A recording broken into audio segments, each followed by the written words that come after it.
Well, what a way to cap off what has been a fantastic, intriguing, and very, very different set of summer months for New Japan Pro Wrestling. Hi, everybody. I'm Kevin Kelly, along with Chris Charlton. This is the preview for Night 2 Wrestle Grand Slam. And, of course, it's at MetLife Dome, just like last night's event was. And while we are pre-recording our look ahead to what we'll see for Night 2, we do know a few things. That we've got an IWGP World Heavyweight Championship match topping the card. 3 teams are going to be fighting for the tag team titles, and the event is going to kick off again, Chris, with what is anticipating to be a thrilling Stardom tag team match that I know you and we spoke at length in the first preview about how excited we are to get to call this Stardom match.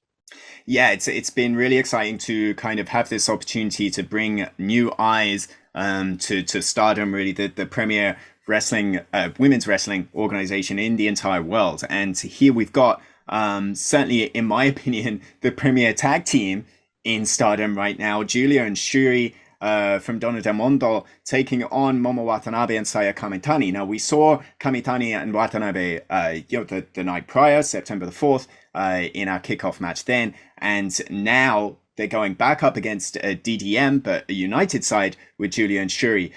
Yeah, absolutely fantastic. So 5-Star GP going on at the same time. A lot of Stardom business. We'll be doing our best to catch everybody up with avoiding spoilers. We will be very mindful of that. We don't have to worry about spoilers for the live action for the full card of Night 2 Wrestle Grand Slam. Chris and I, of course, will be calling that live English commentary all the way through September, all the way until the end of the G1 on October 21st. So let's start with the first match of the night from the New Japan Pro Wrestling card. And that, of course, will be the tag team match that has a lot to do with what happens in Night 1. Again, Jeff Cobb will team with the Great O'Khan. And for my money, the United Empire team of Jeff Cobb and the Great O'Khan is the best tag team in New Japan Pro Wrestling.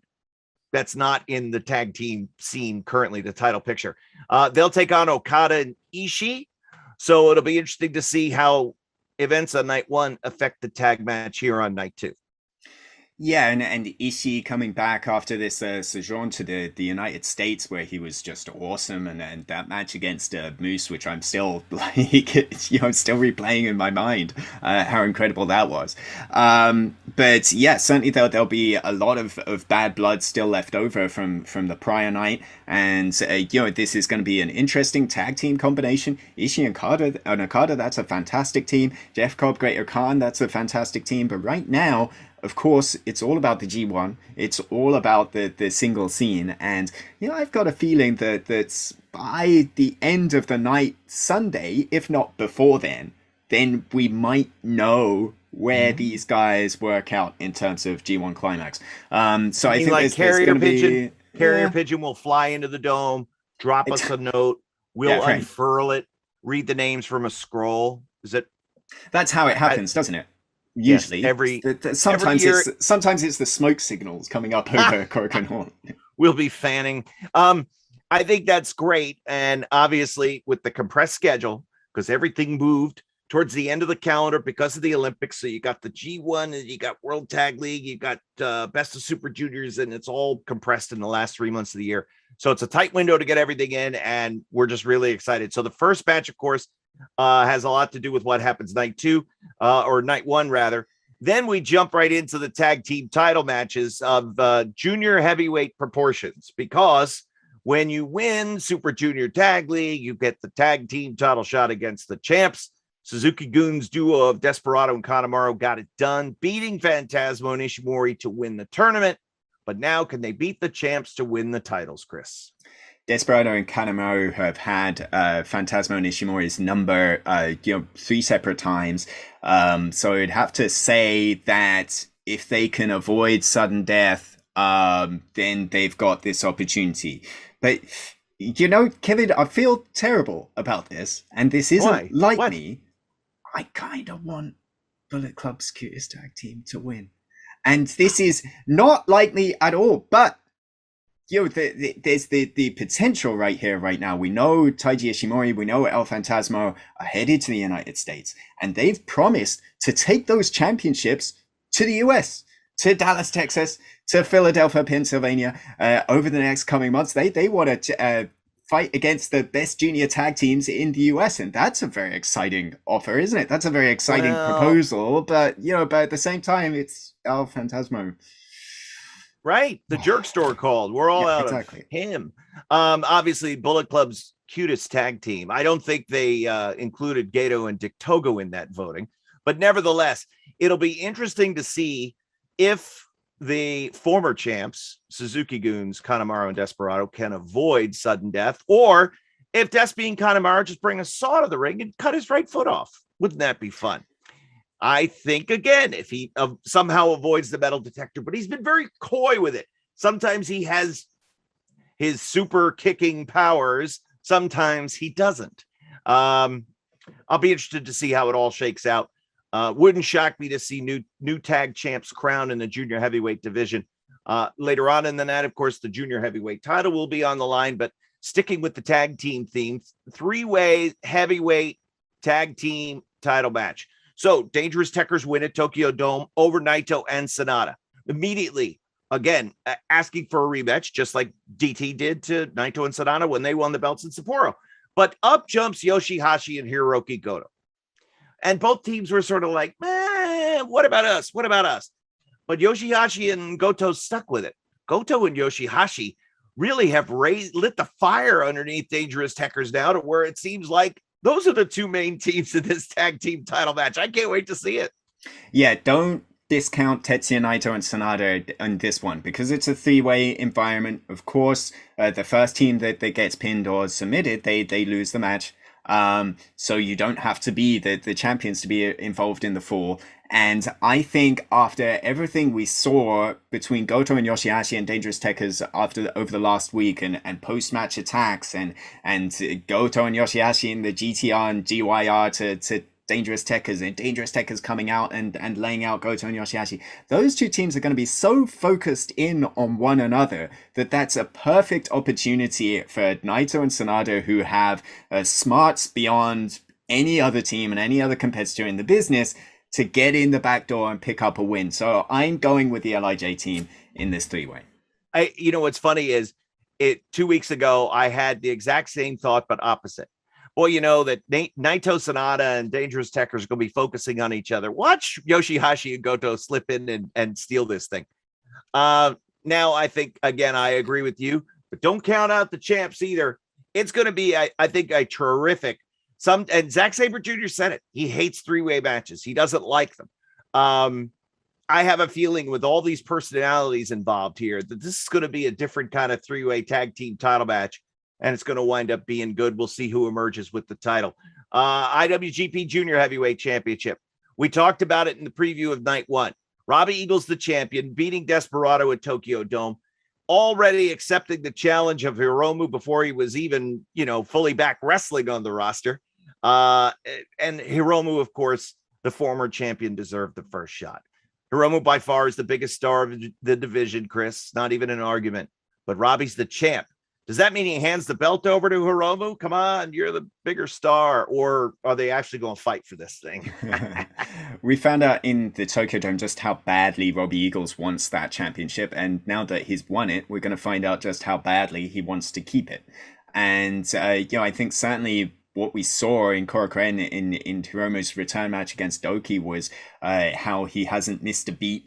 How he's still just as fast, just as effective, just as dangerous as he ever has been, and he'll be giving everything he has to Robbie Eagles. But I think the key might be this might be an endurance match. I think compared to their encounters in Best of the Super Juniors in both cases, and I think that's a decent reference point. Hiromu versus Doki in Best of the Super Juniors, Hiromu beats Doki in 16 minutes, and then in Korakuen gets pushed to 29:43. He had 17 seconds left on the clock to beat him, and then already Eagles and Hiromu during Best of the Super Juniors, they were flirting with that 30-minute time limit back last year. So I think if you extrapolate that and carry it forward, then this, if Hiromu wants to beat Eagles, he's going to have a very long night to pull that process off. But Eagles has a lot of ways that he can hurt you, especially if you're coming back perhaps just a shade rusty or just a shade injured. I think that's where Robbie's going to go. I think Robbie is going to try to, as they say, blow Hiromu up. And he wants that match 28, 35, 42 minutes. He wants to see that, right? He wants to see Hiromu grasping for breath because he's been out of the ring for 6 months, save for one match. Now he's training, of course, he's in the ring all the time. But every wrestler we've ever had at the desk says there's no replacement for ring time when it comes to cardiovascular conditioning. And Robbie is the absolute best right now that we have ever seen him. So we'll see what happens in the semifinal. We'll jump to the main event with Evil challenging Shingo Takagi for the IWGP World Heavyweight Championship. We want Shingo to win, don't we, Chris? Come on, we could be biased here. Evil, and with that August 29th title change at Jingu Stadium last year and the anniversary right around this time frame, it reminds me how much we all breathed a collective sigh of relief when Naito got the belts back, because Evil's it was just like, oh no, he's so evil. He cheats. He breaks every rule. We're expecting the same Evil, right? He hasn't metamorphosized over the last few weeks.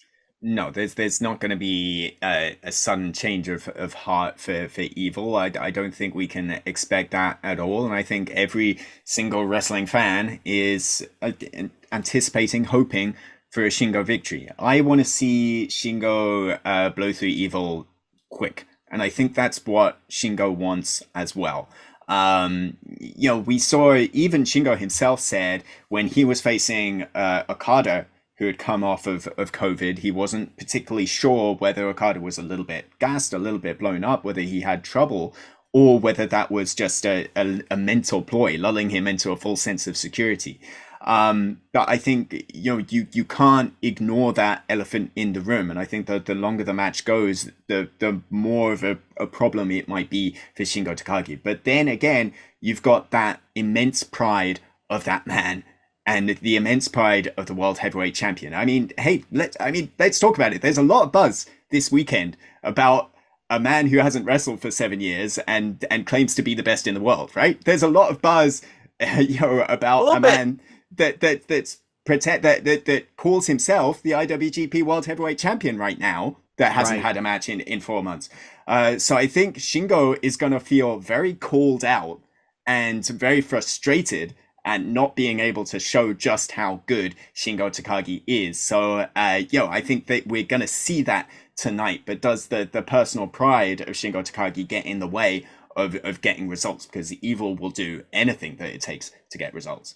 And as will Dick Togo. So we'll see how this de facto handicap match works either for or against Shingo Takagi. We'll see what happens. That's the main event. We've run down the card. How do you see it? You go to njpwworld.com, you log in plenty early, and you get set for live English commentary with myself and Chris. But it'll be a lot of fun to all be back together, kicking off a huge September where the entire month is live English commentary the whole month long, all the way through to almost the end of October with live English commentary for every single New Japan Pro Wrestling show. All right, so we'll see you in just a little bit with night 2 of Wrestle Grand Slam from MetLife Dome. And for Chris, I'm Kevin. We'll see you in just a bit.